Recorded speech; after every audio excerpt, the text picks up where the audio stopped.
नमस्कार, हिमाचल टुडे देख रहे हैं आप। मैं हूं गौतम ठाकुर और आज के मुद्दे में आज का मुद्दा बहुत अहम। साहसिक खेलों के नाम पर पर्यटकों से आखिर खिलवाड़ क्यों? हिमाचल प्रदेश जहां साहसिक खेलों को रोजगार एवं आय के साधनों का प्रमुख स्रोत बनाया जा सकता था, तो वहीं साहसिक खेल प्रदेश में आने वाले पर्यटकों की जान से खिलवाड़ का कारण बनते रहे हैं। कारण यह है कि साहसिक खेलों के लिए प्रदेश सरकार अब तक किसी ठोस नीति का निर्धारण करने में विफल रही है। जो नीति अब तक बनी भी है, उसकी सही अनुपालना अब तक हुई हो, ऐसा लगता भी नहीं है। ऐसे में खतरा यह मंडरा रहा है कि अब अप्रशिक्षित लोग जो साहसिक खेलों का दायित्व संभाले हुए हैं, वे साहसिक खेलों के लिए हिमाचल आने वाले पर्यटकों की जान से खिलवाड़ का कारण बने हुए हैं। ताजा उदाहरण सोमवार को उत्तराखंड से आए एक जानलेवा सौदागर का पकड़ा जाना है। यह सौदागर मात्र सिर्फ 25,000 रुपए लेकर पैराग्लाइडिंग पायलट का फर्जी सर्टिफिकेट बेच रहा था, जो ऐसा सर्टिफिकेट लेने वाले सहित ऐसे पायलट के सहारे जो है वो आकाश में उड़ने की ख्वाहिश रखने वाले के लिए जानलेवा साबित हो सकता था। कुल्लू पुलिस ने इस आरोपी से 6 खाली प्रमाण पत्र बरामद किए हैं। अब पुलिस इस जांच में जुटी है कि अब तक ये शातिर कितनों को फर्जी सर्टिफिकेट बेच चुका है। हम आपको बता दें कि पैराग्लाइडिंग से मौत का शिकार हुए दर्जनों देशी एवं विदेशी पर्यटक तो हैं ही, साथ में अनेकों पायलट भी ऐसे हादसों का शिकार हो चुके हैं।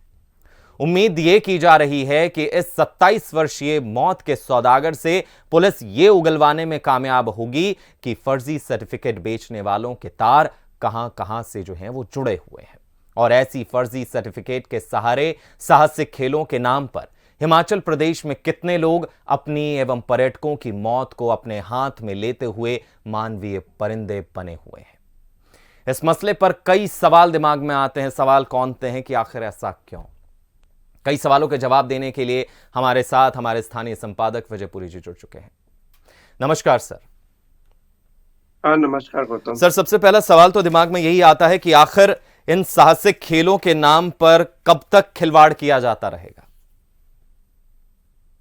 गौतम, असली मुद्दा ये नहीं है कि बीते कल एक व्यक्ति पकड़ा गया और साहसिक खेलों के लिए हमने चिंता का विषय मान लिया। असली प्रश्न ये है कि साहसिक खेलों के नाम पर अब तक हिमाचल सरकार ने किया क्या है जी। वास्तविकता यह है कि साहसिक खेल जो है वो प्रदेश के लिए रोजगार का बड़ा साधन बन सकते हैं, आय का बड़ा एक स्रोत हो सकते हैं। और आलम यह है कि इन सब संभावनाओं को राज्य सरकार द्वारा अभी तक दरकिनार किया जाता रहा है।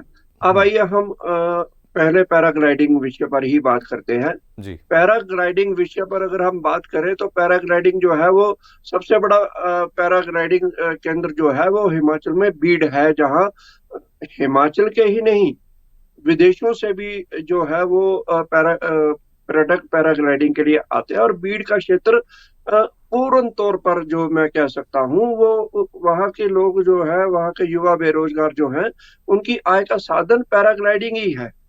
ऐसे में देखना यह है कि क्या हिमाचल सरकार ने वहां के बेरोजगारों को पैराग्लाइडिंग का प्रशिक्षण दिलवाने के लिए कितने प्रयास किए हैं।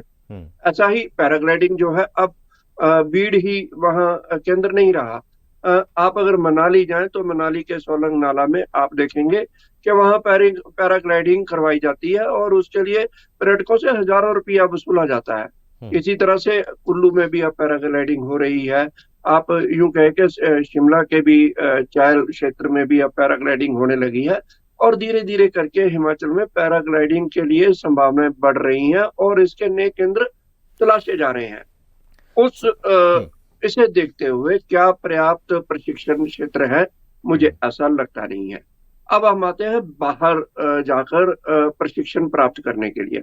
तो बाहर से जो युवा जो है प्रशिक्षण प्राप्त करके आ रहे हैं, उनमें मैं नहीं कहूंगा कि सारे, लेकिन उनमें से कुछ एक ऐसे भी हैं जो आधा अधूरा प्रशिक्षण प्राप्त करने के बाद अपने आप को माहिर मानने लगे हैं। ये ठीक उसी तरह की बात है कि जैसे आजकल आप ड्राइविंग सीखने के लिए जाते हैं और 4 दिन अगर आपने गाड़ी चला ली तो आप अपने आप को ड्राइविंग का माहिर मानते हैं।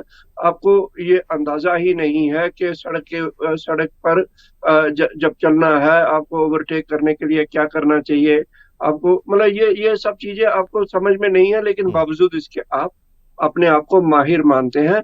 यही चीज एक पैराग्लाइडिंग के साथ हो रही है।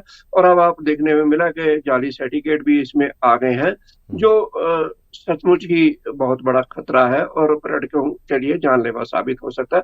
पर्यटक क्या, स्थानीय लोग भी पैराग्लाइडिंग करते हैं, उनके लिए भी जानलेवा साबित होता है। बिल्कुल, ना सिर्फ पर्यटक बल्कि स्थानीय लोग भी पैराग्लाइडिंग करने के लिए जाते हैं। और पैराग्लाइडिंग एक ऐसी गतिविधि है कि अगर हल्की सी भी चूक हुई तो सीधा जान को खतरा बनाता है।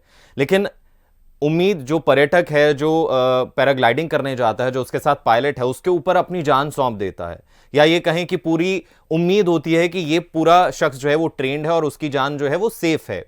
तो क्या हिमाचल में पैराग्लाइडिंग की ट्रेनिंग देने के लिए पर्याप्त इंस्टीट्यूट्स नहीं है?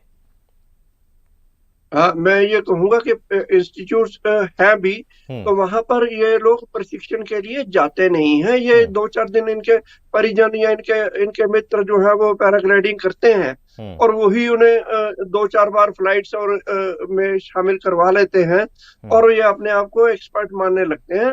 वास्तविकता यह है कि ऐसे लोगों पर चेक क्या होना चाहिए। चेक ये होना चाहिए कि क्या जो पैराग्लाइडिंग करवा रहे हैं, क्या वो वास्तविक तौर पर सही तौर से प्रशिक्षण प्राप्त किए हुए हैं। क्या वो सक्षम है कि एक पर्यटक को वो अपने साथ ले जाए और उसे सही सलामत वापस लैंड भी करवाए।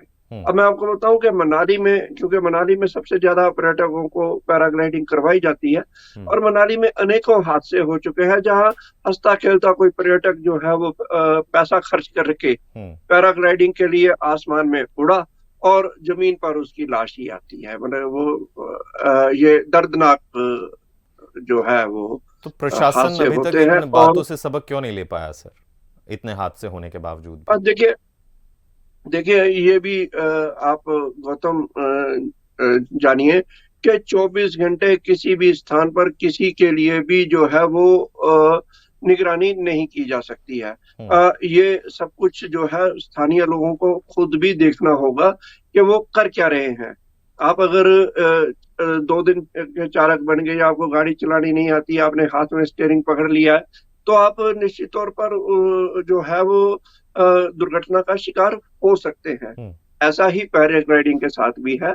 ये स्थानीय लोगों को और विशेषकर उन लोगों को जो इस क्षेत्र से जुड़े हुए हैं, प्रशिक्षण प्राप्त किए हुए हैं, उन्हें अनजान लोगों के हाथ में पैराग्लाइडर्स सौंपने नहीं चाहिए। सर, शुरुआत में आपने कहा कि टूरिज्म के क्षेत्र में रोजगार की जो संभावनाएं हैं वो उन्हीं को तलाशते तलाशते एक पैराग्लाइडिंग भी एक ऐसा मौका है जो नौजवानों को रोजगार देता है। अब जरा यहाँ पर एक सवाल ये उठता है कि जब रोजगार के साधन कम हो और हिमाचल में ऑलरेडी बहुत सारे नौजवान अनएम्प्लॉयड हैं और पैराग्लाइडिंग जब एक चीज नजर आती है तो एक अट्रैक्शन होती है, और वहीं दूसरी ओर जब ऐसे फर्जीवाड़े वाले लोग आते हैं कि हम आपको 25,000 में सर्टिफिकेट देंगे, तो नौजवान कैसे आकर्षित ना हो?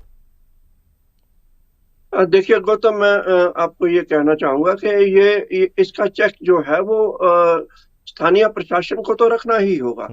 साथ में जो पैराग्लाइडिंग के व्यवसाय से जुड़े हुए हैं उन्हें भी इसका चेक रखना होगा कि वो अप्रशिक्षित लोगों के हाथ में पैराग्लाइड्स को ना जाने दें। पैराग्लाइडर्स उनके रास्ते से उनका जो है साधन ना बने और ऐसे लोगों पर उन्हें भी चेक रखना होगा। दूसरा मैं आपको ये कहूंगा कि पैराग्लाइडिंग ही नहीं, आप अगर मैंने देखा है और हम जब कभी मनाली की तरफ जाते हैं तो कुल्लू से लेकर कुल्लू से मतलब 4-5 किलोमीटर आगे से लगभग 10 किलोमीटर के रास्ते में सैकड़ों जो है वो बूथ है जहां पर रिवर राफ्टिंग के लिए जो है पर्यटकों को आकर्षित किया जाता है। लेकिन वो सारे के सारे लोग जो रिवर राफ्ट ले जाते हैं वो प्रशिक्षित है ऐसा लगता नहीं है। वहाँ कई युवा हैं जो इस धंधे से जुड़ चुके हैं, इससे अपने आय के संसाधन जुटा रहे हैं। लेकिन रिवर राफ्टिंग में भी आपको बताते हुए मुझे दुख होता है कि अब तक दर्जनों लोग हैं जो रिवर राफ्टिंग करते हुए हादसों का शिकार हुए हैं और ब्यास नदी में समा चुके हैं।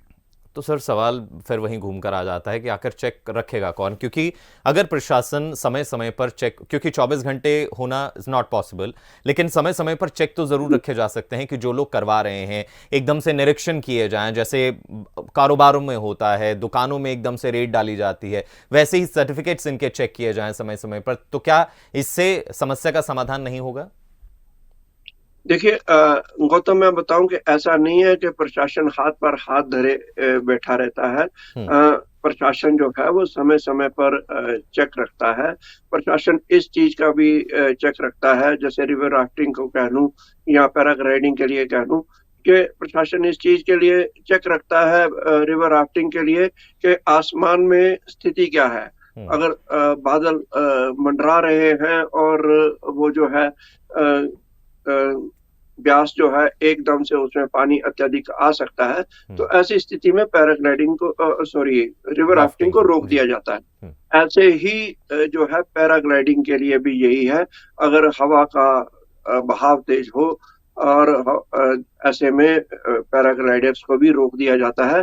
पैराग्लाइडर्स के लिए ये भी है कि समय समय पर निरीक्षण भी किया जाता है, उनके लाइसेंस भी देखे जाते हैं। बावजूद इसके आप एक गंदी मछली जो है पूरे तालाब को गंदा करती है, और ये संभावना बनी रहती है कि ऐसी दुर्घटनाएं हो और ऐसे लोग जो है वो प्रदेश के इस व्यवसाय को बदनाम करें। क्योंकि सर जो फर्जी सर्टिफिकेट बांटे गए, मान लीजिए कि ये चीज अभी ना शुरू हुई हो, लंबे वक्त से चल रही हो, और वही फर्जी सर्टिफिकेट से दुर्घटनाएं होती हैं, तो हिमाचल का टूरिज्म सेक्टर को इससे बड़ा धक्का लग सकता है।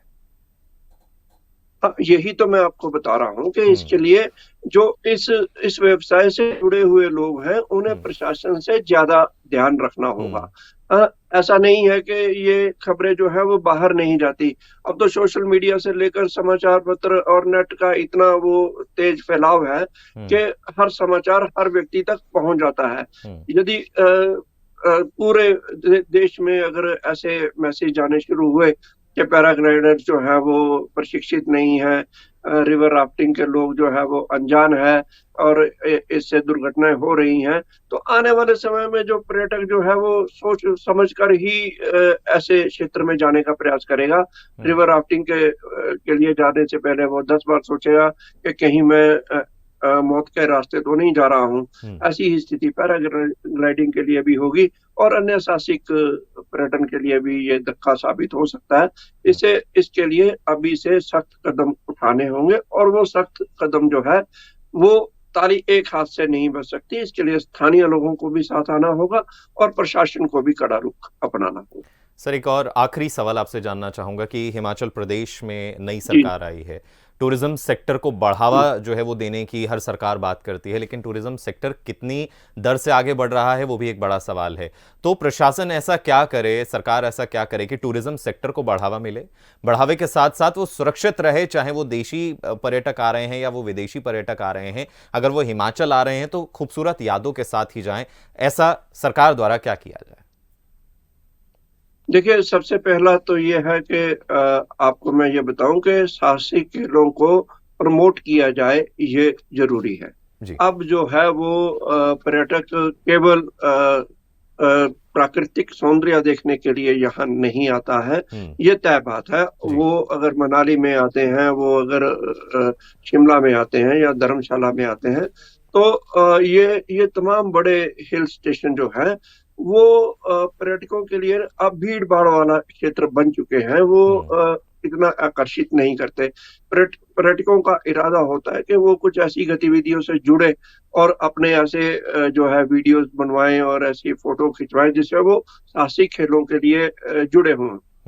और ऐसे में साहसिक खेलों को पूरी तरह से प्रमोट करने के लिए जो है वो एक नीति का निर्धारण करना होगा, और इसके लिए कड़े पग उठाने होंगे ताकि साहसिक खेल जो है वो मनोरंजन के लिए साबित हो, ना कि ये किसी की मौत का कारण बने। जी, शुक्रिया विजय सर तमाम जानकारी के लिए। क्योंकि ये जो मुद्दा है ये कोई आम या छोटा मुद्दा नहीं है, ये कई लोगों की जान से जुड़ा हुआ मुद्दा है, ये कहा जाए कि पूरे के पूरे पर्यटन क्षेत्र से जुड़ा हुआ मुद्दा है। हिमाचल लगातार कोशिश कर रहा है कि अपने पर्यटन क्षेत्र को मजबूत किया जाए, पर्यटन को मजबूत किया जाए, ज्यादा से ज्यादा लोगों को आकर्षित किया जाए, लेकिन जब ऐसी घटनाएं सामने आती हैं तो सवालिया निशान खड़े होते हैं।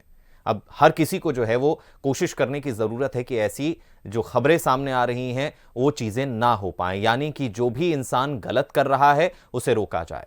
प्रशासन अपने तौर पर काम कर रही है, लेकिन जो धरातल से जुड़े हुए लोग हैं, जो स्थानीय लोग हैं, उन्हें भी मदद का हाथ आगे बढ़ाना होगा ताकि पूरा हिमाचल खूबसूरती के साथ साथ अपने साहसिक खेलों के लिए भी दुनिया भर में जाना जाए और पर्यटक जो हैं वो ज्यादा तादाद में हिमाचल में आए ताकि ज्यादा से ज्यादा लोगों को पर्यटन क्षेत्र से जुड़े हुए लोगों को रोजगार मिले और उस रोजगार से उनकी आजीविका खूबसूरती से जो है वो चलती रहे। तो फिलहाल के लिए आज के मुद्दे में इतना ही। मुझे यानी गौतम ठाकुर को दीजिए इजाजत और हिमाचल की खास खबरों के लिए बने रहिए हिमाचल टुडे के साथ।